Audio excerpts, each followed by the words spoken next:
तीन भाइयों की जादुई करामात। एक छोटे से गांव में सुगना अपने तीन बेटों के साथ रहती थी। सुगना के तीनों बेटे तरुण, करुण और वरुण अद्भुत शक्तियों के मालिक थे, पर ये बात सुगना ने सबसे छुपा कर रखी थी। सुगना दूध बेचने का व्यापार करती थी। अरे तरुण, मैंने दूध दुह दिया है, तुम जाकर प्रमुख जी के घर दूध दे आओ। माँ, इतने सारे दूध का प्रमुख जी क्या करेंगे? उनके घर में शादी है, इस दूध की खीर और मिठाइयाँ बनेंगी। आराम से ले जाना, गिराना मत। भला मुझसे कभी कुछ गिरा है क्या माँ? तरुण ने दूध का घड़ा अपने सिर पर रख लिया और प्रमुख जी के घर की ओर चल पड़ा। रास्ते में उसका ध्यान भटका और वो एक पेड़ से टकराकर गिरने ही वाला था कि उसने अपनी शक्तियों का इस्तेमाल किया और उसने पूरी रफ्तार से घड़े को पकड़ लिया। दूध का एक छींटा तक जमीन पर नहीं छलका। आज तो बाल बाल बच गया। तरुण यहाँ वहाँ देख रहा था कि कहीं किसी ने उसे देखा तो नहीं, पर आसपास बस एक कुत्ता था और कोई नहीं। अच्छा हुआ किसी ने देखा नहीं। इसके बाद तरुण ने वो दूध का घड़ा प्रमुख जी के घर पर दे दिया और अपने पैसे लेकर लौट आया। तरुण की तरह बाकी दो भाई भी चमत्कारी थे। वरुण अपने साथ किसी को भी हवा में उड़ा सकता था और करुण हर चीज को सुंदर कर सकता था। अरे भाई, ये फूल तो नदी के पास रहकर भी मुरझा गए। कोई बात नहीं, मैं अभी इसे ठीक कर देता हूँ। करुण ने उस फूल की ओर इशारा किया और कहा, सुंदर हो जा।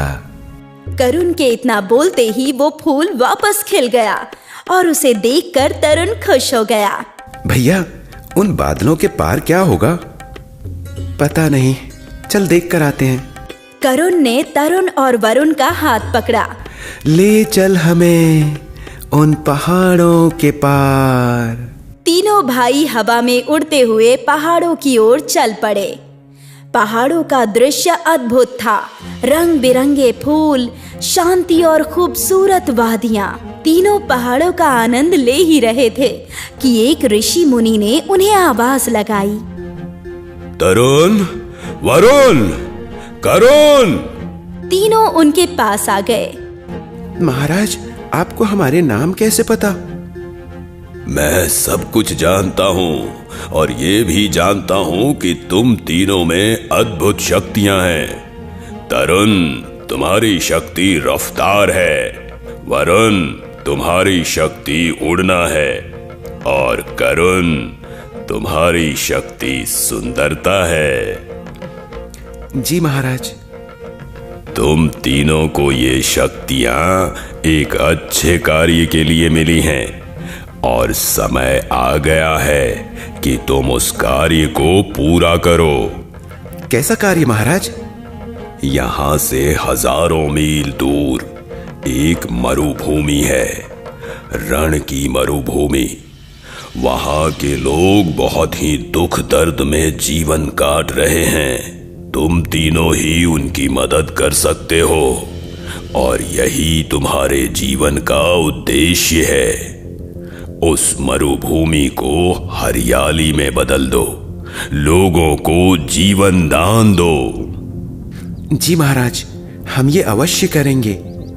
तीनों भाइयों ने ऋषि मुनि का आशीर्वाद लिया और वापस अपने घर लौट आए। लौटते ही उन्होंने सारी बात अपनी माँ को बताई। बेटा, पर मरुभूमि में जाना खतरे से खाली नहीं है। हम जानते हैं माँ, पर शायद हमें ये शक्तियाँ इसीलिए मिली हैं।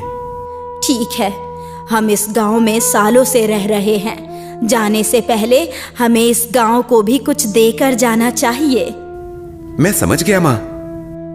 रात के अंधेरे में करुण घर से बाहर निकला और उसने गांव की ओर देखा। सुंदर हो जा। करुण के ऐसा कहते ही पूरा गांव सुंदर हो गया। पेड़ों पर फूल फल लग गए, छोटे छोटे घर बड़े और खूबसूरत हो गए। पल भर में गांव की काया ही पलट हो गई। माँ, अब हम यहाँ से जा सकते हैं क्या? हाँ बिल्कुल। तीनों बेटों ने सुगना का हाथ पकड़ा। ले चल हमें रन की मरुभूमि में।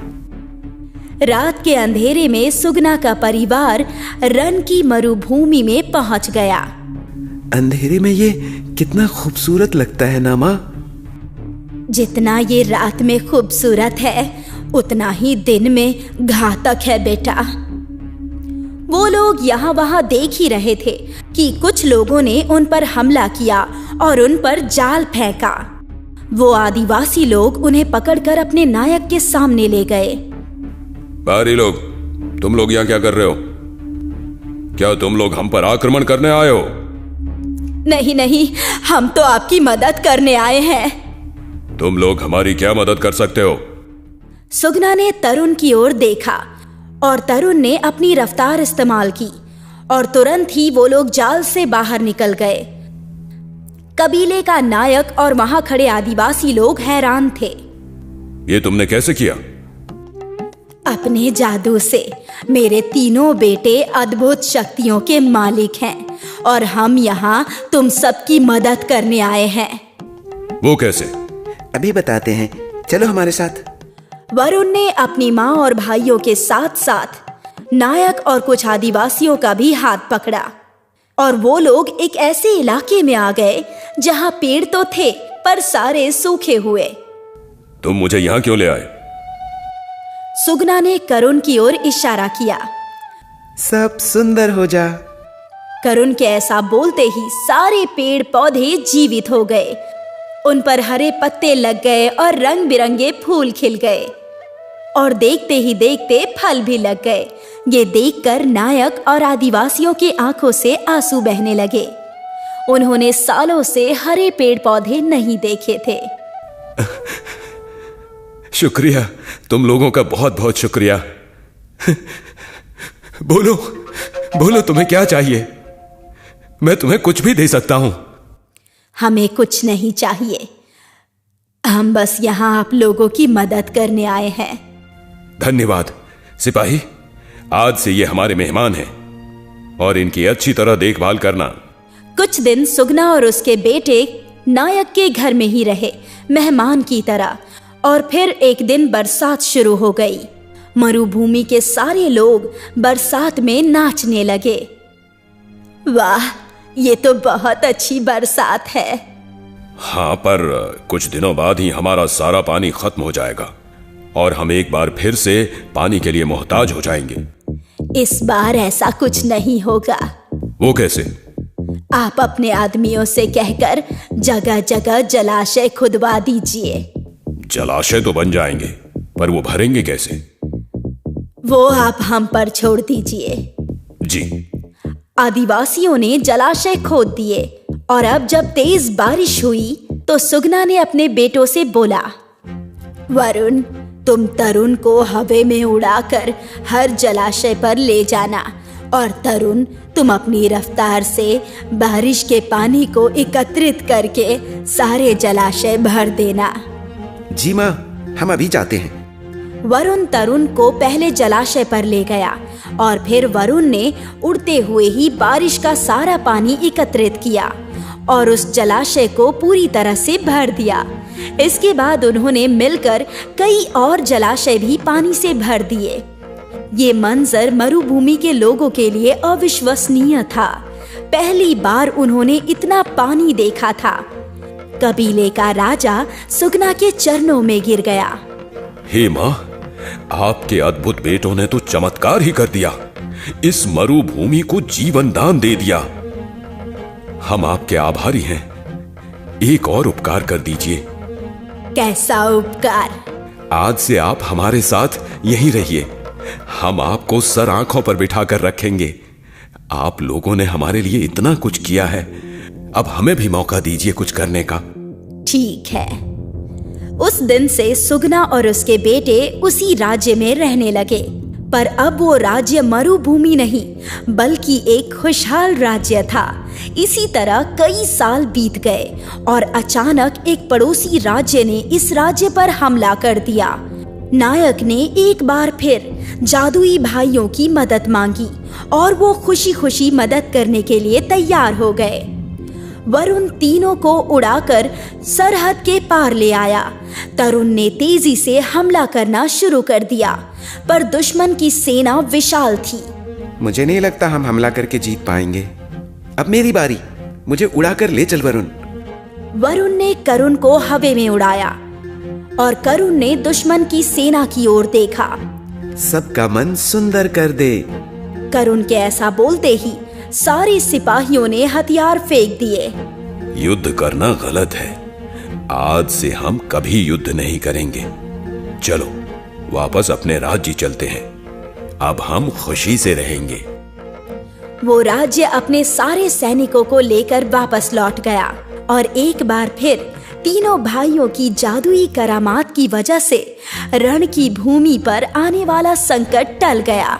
नायक और वहां के लोगों ने तीनों भाइयों को कंधे पर उठा लिया। अब वो उनके भगवान थे। सही कहा था ऋषि मुनि ने, तीनों भाइयों का जन्म इस भूमि की रक्षा करने हेतु ही हुआ था। मक्खनपुर नामक राज्य में मिथिला नाम की एक औरत अपने 5 बेटों के साथ रहती थी। पांचों में अलग अलग गुण थे, क्योंकि ये बेटे भगवान की कृपा से उसके घर पर पैदा हुए थे। बड़ा बेटा था वो बिजली से खेल सकता था, छोटा बेटा था वो पानी को अपने वश में कर सकता था, वही मंझला बेटा काफी दर्द झेल सकता था और चौथा बेटा अपनी सांस रोक सकता था और 5वां बेटा हवा में उड़ सकता था। पर वो देखने में एक जैसे थे, क्योंकि वो जुड़वा पैदा हुए थे, जिस वजह से कोई भी उन्हें पहचान नहीं पाता था। और मिथिला ने भी ये बात सभी से छुपा कर रखी थी कि उसके 5 बेटे हैं, क्योंकि हमेशा एक बेटा ही सभी के सामने आता था और सभी उसे ही जानते थे, जिसका नाम लाखन था। लाखन, अरे तुम सभी सो जाओ, क्योंकि तुम्हें रात में समुद्र से सीप भी तो लानी है, जिससे हमें मोती मिल सके। हाँ माँ, हम सो जाते हैं, आप चिंता मत कीजिए। अरे चिंता की क्या बात है, तुम पांचों तो मेरे 5 रत्न हो और मुझे खुशी है कि हम सभी साथ हैं। हाँ माँ, और ऐसे ही हमेशा हम साथ रहेंगे, जिससे कोई भी हमारा कुछ नहीं बिगाड़ सकेगा। हाँ हाँ बेटो, अच्छा अब सो जाओ, बहुत रात हो गई है। इसके बाद वो सभी सो गए। आधी रात को सभी उठे और समुद्र में सीप पकड़ने के लिए नदी पर चले गए। अरे भाइयों, जब तक मैं समंदर का पानी अपने मुंह में करता हूँ, तब तक तुम लोग जल्दी जल्दी से सीप उठा लो। मैं सिर्फ 7 मिनट तक ऐसा कर सकता हूँ। हाँ हाँ भैया, हमें पता है, आपको रोजाना एक ही बात बताने की जरूरत नहीं है। हम जल्दी से सारी सीप उठाकर ले आएंगे। ठीक है, अब जल्दी से जाओ, मैं पानी अपने मुंह में भर लेता हूँ। और इसके बाद रामू ने सारा पानी अपने मुंह के अंदर भर लिया और इसके बाद उसके भाइयों ने जल्दी जल्दी सारी सीप उठा ली और फिर वो बाहर आ गए और फिर रामू ने सारा पानी छोड़ दिया। इसके बाद रामू ने कहा, आज सीप से मोती निकालकर चंदन बेचने जाएगा। ठीक है भैया, आज मैं जाता हूँ। और इसके बाद चंदन बाजार में मोती बेचने गया। सभी मछुआरों के मोती बहुत ही छोटे थे और बहुत को तो सीप मिलती भी नहीं थी, पर चंदन हमेशा बड़े बड़े मोती लाता था और उसके मोती कुछ ही देर में बिक जाते थे, जिस वजह से मछुआरे परेशान रहते। जब उसके सारे मोती बिक गए तो उसके पास सभी मछुआरे आए और उससे कहा, अरे भाई, तू इतने मोती कहाँ से ले आता है? हमें तो इतनी सीप मिलती ही नहीं है। हाँ, ये एकदम ठीक कह रहे हैं। मुझे तो ऐसा लगता है कि तू जादू टोना जानता है, इसी वजह से तू इतनी सारी सीप ले आता है। अरे नहीं नहीं भैया, ऐसा कुछ भी नहीं है, आपको गलतफहमी हुई है। अरे हमें गलतफहमी नहीं हुई है, हम क्या देखते नहीं है? तू रोज कितने बड़े बड़े मोती लाता है, जबकि हमारे मोती कितने छोटे होते हैं और तेरे मोती हमसे जल्दी बिक भी जाते हैं। बता, तू क्या करता है? हाँ हाँ भैया, मैं बताता हूँ। आप लोग कल रात नदी के पास आ जाना, मैं आपको भी इतने ही मोती दे दूंगा। और इसके बाद वो वहाँ से चला आया। घर पर आने पर चंदन ने अपने भाइयों को सारी बात बताई तो उसके बड़े भाई रामू ने उससे कहा, तुम चिंता मत करो, कल मैं अकेला ही जाऊंगा, तुम लोग घर पर ही रहना। इसके बाद रात के समय वहाँ पर सभी मछुआरे पहुँच गए और रामू ने उन सभी से कहा, अच्छा, मैं अपने अंदर इस समंदर का पानी ले लूंगा, पर मैं सिर्फ 7 मिनट के लिए ही ऐसा कर सकता हूँ। अगर तुम लोगों ने इतनी देर में सीप नहीं ली तो मैं पानी को छोड़ दूंगा। अरे हाँ, तुम चिंता मत करो, तुम जल्दी से पानी अपने अंदर लो। इसके बाद रामू ने समंदर का सारा पानी अपने मुंह के अंदर ले लिया और सभी मौका देखकर सीप चुनने लगे, पर उन्हें बहुत ज्यादा समय हो गया। रामू बार बार उन्हें बुला रहा था पर कोई भी सुन नहीं रहा था और हार कर उसने सारा पानी वापस समुद्र में छोड़ दिया। पानी के प्रभाव से वो सभी चिल्लाने लगे, बचाओ बचाओ, कोई तो बचाओ, हम डूब रहे हैं, हमारी मदद करो, अरे बचाओ बचाओ, हम मर रहे हैं, हम डूब रहे हैं। हाँ, कोई तो बचाओ, इस रामू ने तो हमें मार डाला, बचाओ बचाओ। और कुछ ही देर में सारे मछुआरे डूबकर मर गए। जब ये बात महाराज को पता लगी तो मछुआरों के परिवार वाले रामू को पकड़कर महाराज के पास ले आए। ये मैं क्या सुन रहा हूं? तुमने नदी में डुबाकर बहुत सारे लोगों को मार दिया है। नहीं नहीं मालिक, हमने चेतावनी दी थी कि मैं 7 मिनट से ज्यादा अपने मुंह के अंदर पानी नहीं रख सकता हूं, पर इन्होंने मेरी चेतावनी मानी ही नहीं, इसी वजह से यह हादसा हो गया। मुझे कुछ नहीं पता है, तुमने लोगों को मारा है और इसकी सजा यह है कि अब तुम्हें भी नदी में डुबा कर मारा जाएगा। तुम्हारी कोई आखिरी इच्छा है तो तुम हमें बताओ, हम वो जरूर पूरी करेंगे। हाँ हाँ मालिक, मेरी एक आखिरी इच्छा है कि मैं अपनी मां से मिलकर आऊं। ठीक है, तुम जाओ, तुम्हें कल समंदर के पानी में डुबाकर मारा जाएगा। और इसके बाद रामू अपने घर पर आया और सारी बात बताई। इस पर चंदन ने उससे कहा, भाई आप चिंता मत कीजिए, सब कुछ ठीक हो जाएगा। अगले दिन रामू समुद्र पर पहुंचा और इसके बाद राजा ने उससे कहा, अब तुम जाओ और जाकर इस समंदर में डूब जाओ। ये सुनकर रामू उस समुद्र में चला गया, पर समुद्र ने उसका कुछ नहीं बिगाड़ा। ऐसा लग रहा था मानो समुद्र उसका दास हो और वो उसी के इशारों पर चल रहा हो। ये देखकर सभी बहुत हैरान हुए। अरे ये क्या हो रहा है? रामू को तो कुछ हो ही नहीं रहा है। ऐसा लग रहा है मानो समंदर उसकी बात मान रहा हो और वो उसे कुछ कर ही नहीं रहा हो। ये देखकर राजा भी काफी हैरान हुआ और रामू समुद्र से बाहर आ गया। रामू को सही सलामत देखकर राजा ने उससे कहा, अरे ये कैसे हो गया? तुम्हें समंदर ने डुबोया क्यों नहीं? ऐसा कैसे हो सकता है? मुझे तो कुछ समझ में ही नहीं आ रहा। पर रामू चुपचाप वहां पर खड़ा रहा।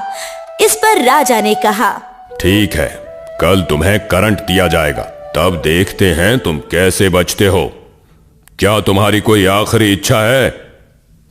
हाँ हाँ मालिक, मुझे अपने घर माँ से मिलने जाना है, क्योंकि कल पूरी रात मेरी माँ बहुत रोई है, क्योंकि जब उन्हें पता लगा कि मैं मरने वाला हूं तो उन्होंने रो रो कर अपना बुरा हाल कर लिया। ठीक है, तुम जाओ, अब तुम्हें कल बिजली से करंट दिलवाया जाएगा।